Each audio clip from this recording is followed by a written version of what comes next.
Introduction. Earth is known as the blue planet because of abundance of water on its surface. In fact, 70% of Earth's surface is covered by water. However, in summer, everyone talks of shortage of water. Strange, isn't it?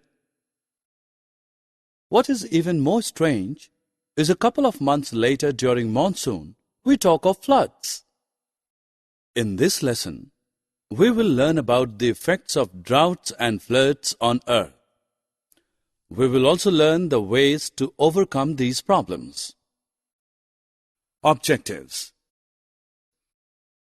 At the end of this lesson, you'll be able to identify the effects of heavy rainfall, describe the outcome of no rainfall for a long period, explain rainwater harvesting, describe the different techniques of rainwater harvesting.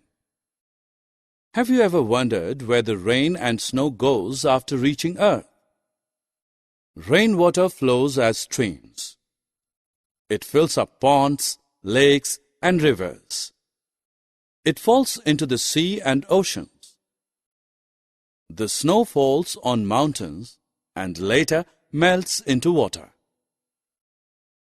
This water flows down the mountains in the form of streams and rivers. Thus, most of the water received from the sky finally flows into the oceans sooner or later. Not all the rainwater flows into rivers and ultimately into oceans. Some of it is absorbed by the soil as well. This water is known as groundwater. Groundwater is the source of water for many lakes and wells. Hand pumps and tube wells tap this source to provide water for consumption. However, overuse of groundwater has led to its depletion.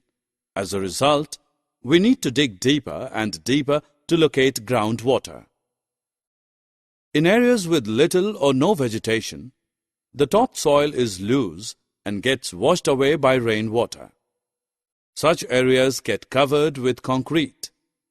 As a result, there is reduced seepage of rainwater into the ground. This also contributes to reduction in groundwater. Students, select the correct answer from the options given. In our country, most of the rainfall occurs during June, July, and August. It gives us respite from the hot and humid summer.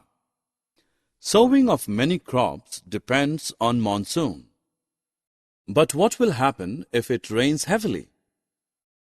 Excessive rainfall leads to a rise in the water levels of ponds, lakes, and rivers, causing them to overflow.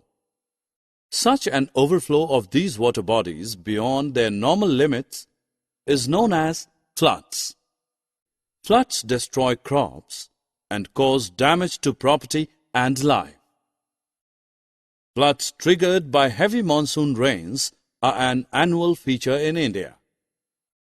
Have you ever thought what will happen if it does not rain for a very long period?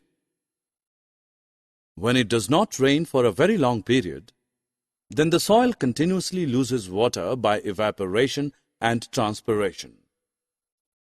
The level of water in ponds and wells goes down, and some water bodies dry up. The groundwater also depletes.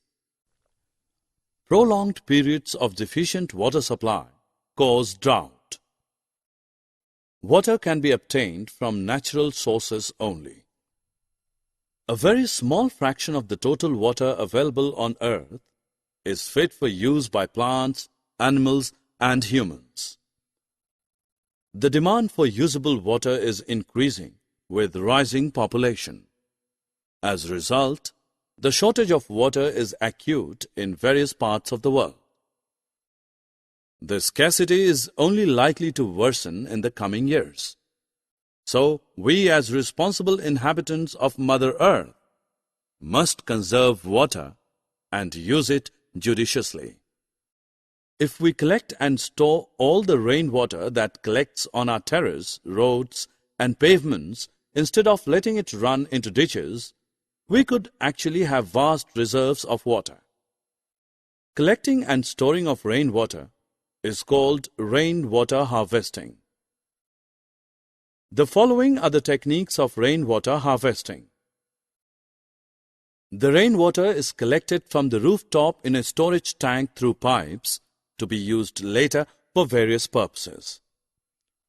Alternately, instead of collecting the rainwater in a tank, the pipes can carry the rainwater to a pit dug in the ground.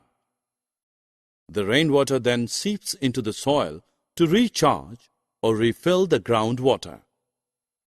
Another technique of rainwater harvesting is the one in which the runoff on the ground is used to recharge groundwater. Summary. Let us summarize what we have learned. Excess rainfall causes flood, and no rainfall over a period of time causes drought. The amount of usable water on earth is limited, so it needs to be used wisely.